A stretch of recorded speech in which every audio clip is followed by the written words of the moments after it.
3 things that I wish that I knew before starting my massage business. If you're new here, my name is Ayana. I'm a licensed massage therapist, esthetician, and spa owner, and a recent nursing student grad.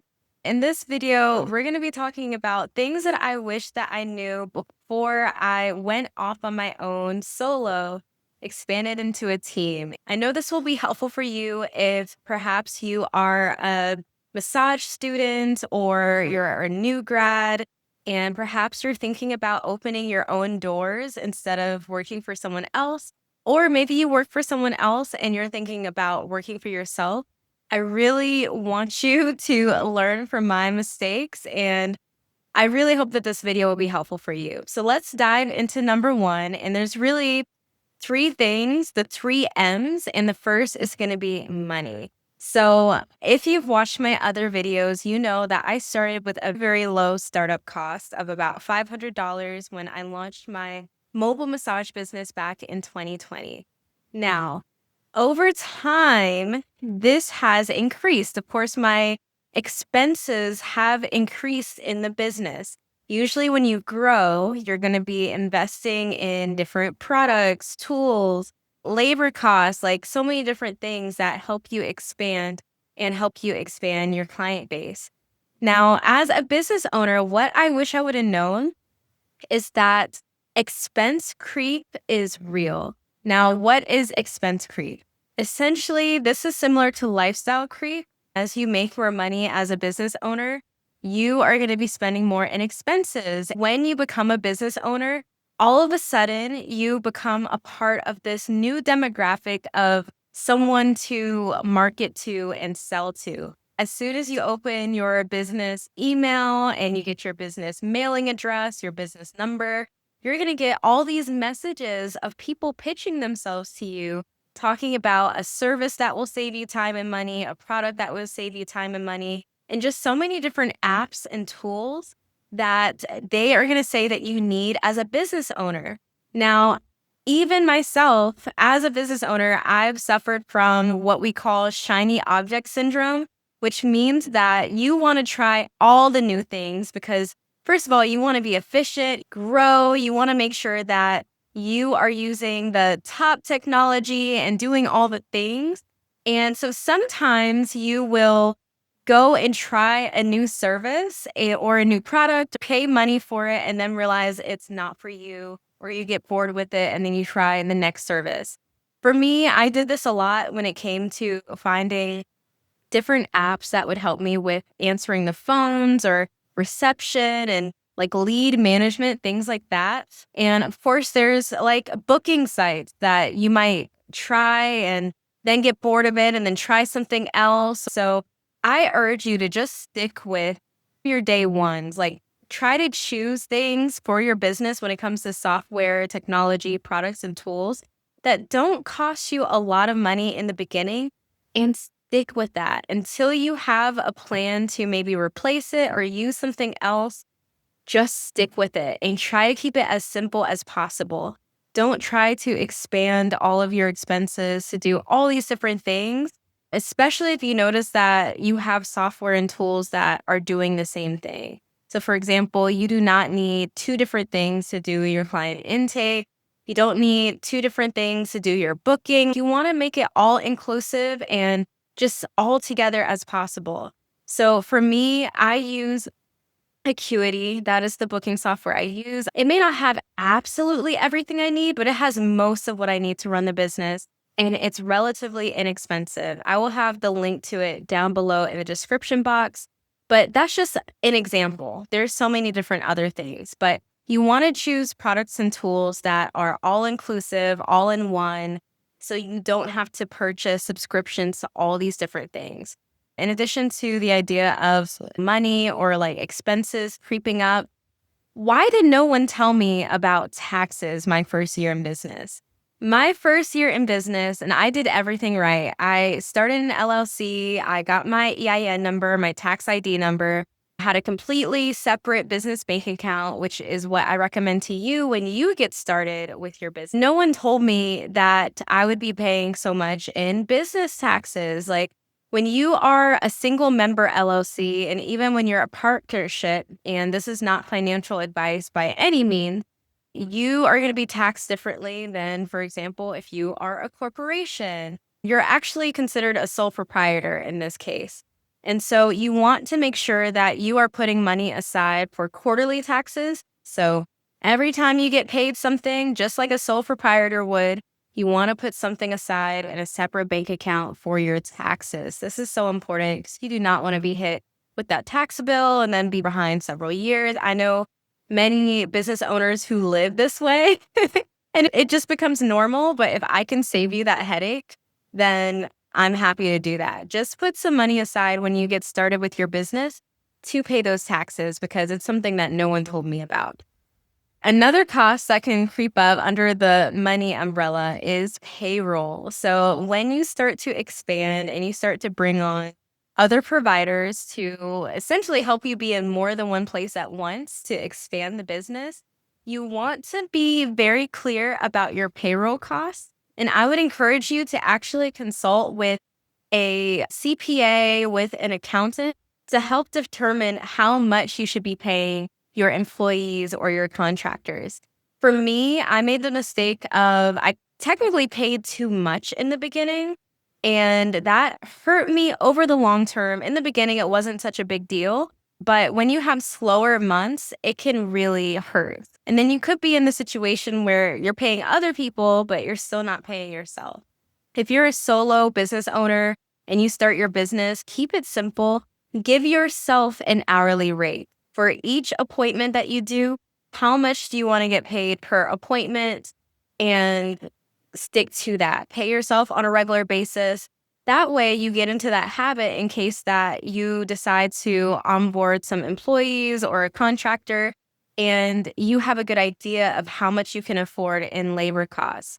So really keep that in mind. There's so much that goes into determining these factors, but that's something that really crept up on me. Now, the next thing, okay, so this is a big one.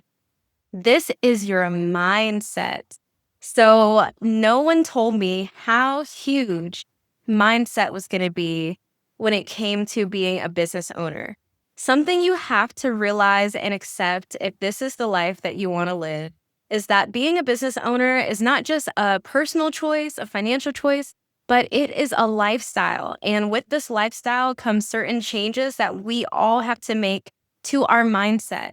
The reason for this is because when you own your business, this is your own creative form of getting paid. Like this is all on you. The business survives, that's on you. If the business goes down, that's on you.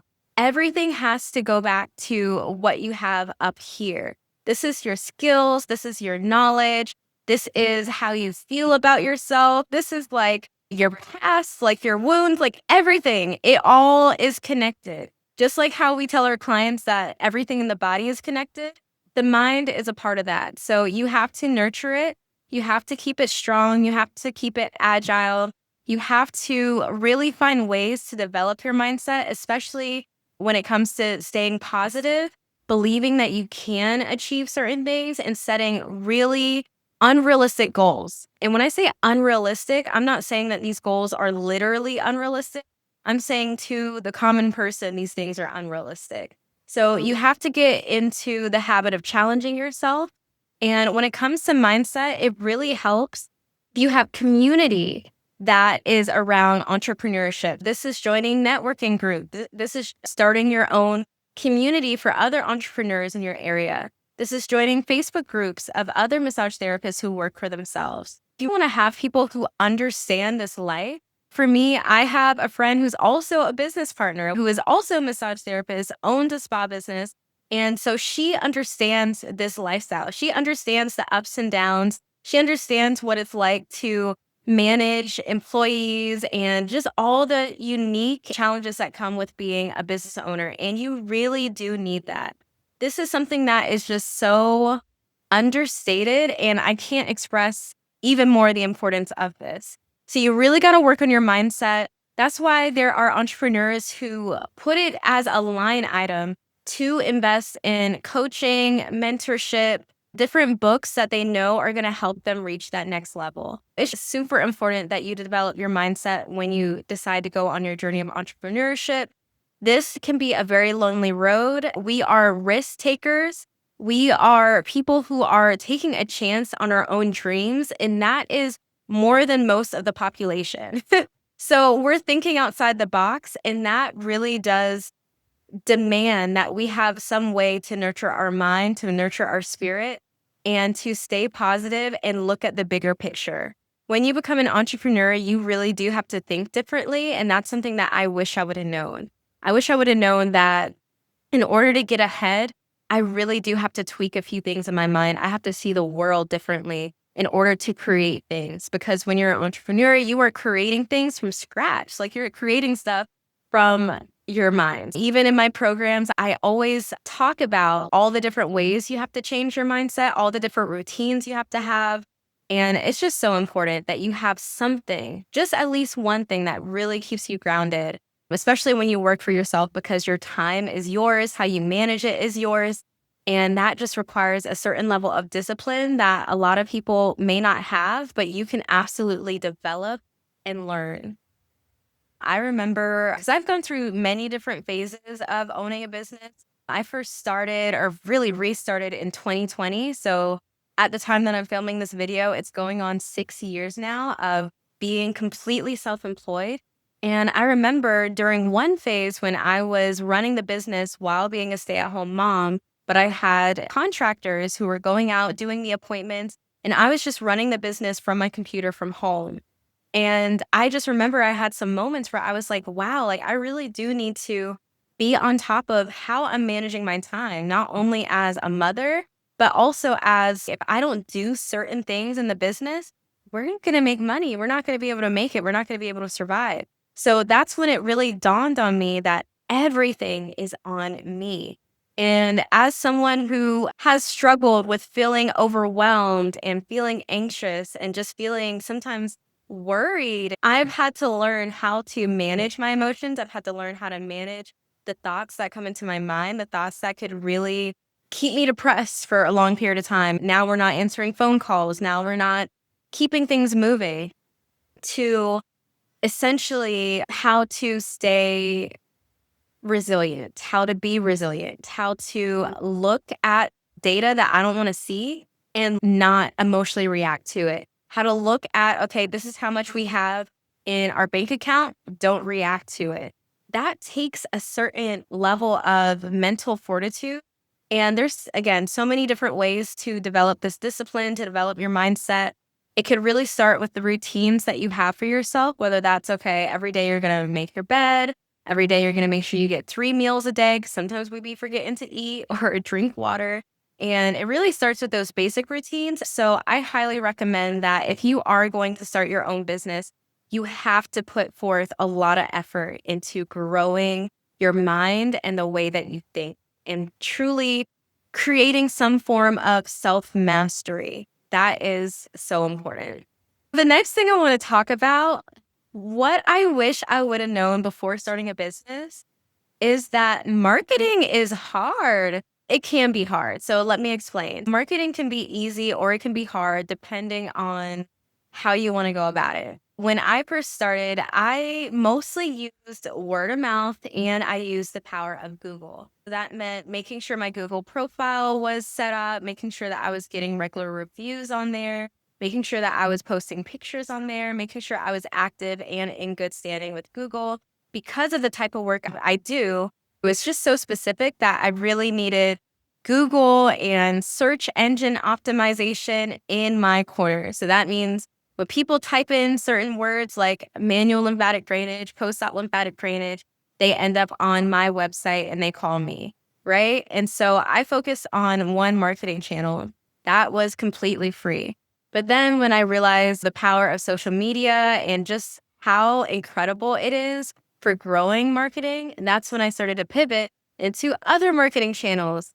And just like with the first point that I mentioned, how expenses can creep up, I made the mistake of investing in different agencies that promised to grow my marketing. People who did not understand the massage industry or the bodywork industry or the wellness industry, who would try to come into my business and try to market for us, and it would just be a waste of money, which is why I always recommend going to someone who's actually in the industry, learning from them, for example, like myself, and learning how to market. Even this YouTube channel has plenty of resources. I'll also put down in the description my free 20 ways to get clients. It's like a checklist of all the different ways you can get clients. And these are ways that I've actually tried and have used and have seen success with getting clients. When it comes to marketing, this can be easier, this can be hard. I like to teach that you need to be putting at least 10 to 30%, depending on where you are in your business journey, towards your marketing efforts. Yes, take advantage of free marketing such as social media. Do not sleep on social media. This is something I wish I would have known in the beginning instead of just using Google, but instead using things like Instagram, TikTok, especially. This year, we started with TikTok and it's been incredible for our business. When it comes to social media, like really diving into that because it's absolutely free. Facebook groups are absolutely free. Talking to people, that's absolutely free. Don't rely on the free marketing, but absolutely use it to your advantage. Try all the marketing methods and then narrow down on 1 to 2 that you know very well. That way, if you ever do want to put money towards it, for example, Instagram ads or Facebook ads, you already know that marketing channel and it's just going to grow your client base even more. Also, when it comes to marketing, please don't sleep on your existing clients. When it comes to getting new clients, that's great, but you really want to think about how to market to your existing clients. So I highly recommend doing things like email marketing, sending emails out to the clients that you've had in the past. Building an email list is important because if social media is gone tomorrow, how are you going to get in touch with the people that you've worked with in the past? You really got to have their number or put them on an email list so that you can send them promotions or just keep them in the loop of different changes and things and promotions happening in your business. I wish someone had told me how difficult marketing can be and how it's unique to everyone. Just because this business over here is doing this marketing strategy doesn't mean it's going to work for me. We have to think about our demographic that we're trying to market to, and also we have to think about our location. Like maybe in certain cities, social media is more important than maybe word of mouth. It really just depends on your area. And there's just so much research involved with that. I highly recommend really thinking about your marketing before you get started. Again, starting with 1 to 2 channels. And when I say channels, methods of marketing, so that could be Instagram, Groupon, newspaper ads. People don't really use that anymore, but maybe in your city they do. Using influencers and content marketing, that type of thing. That's what I recommend. Just starting with 2, don't go super crazy. And then once you master it, you can move on to another marketing channel. And again, I will leave that 20 ways how to market to your clients down in the description box below. So these are the 3 things that I wish I would have known before I started my business. I am wishing all of you so much success with starting your business, especially in this new year, in this new chapter of your life. And if you have any questions, please put them in the comments below and make sure that you add me on Instagram. I do have a community on there where I send updates. I send screenshots of how much we made today. Just a lot of behind the scenes of what I do in my business is on my community on Instagram. So definitely stay connected with me and I will see y'all in the next video. Stay well. Bye.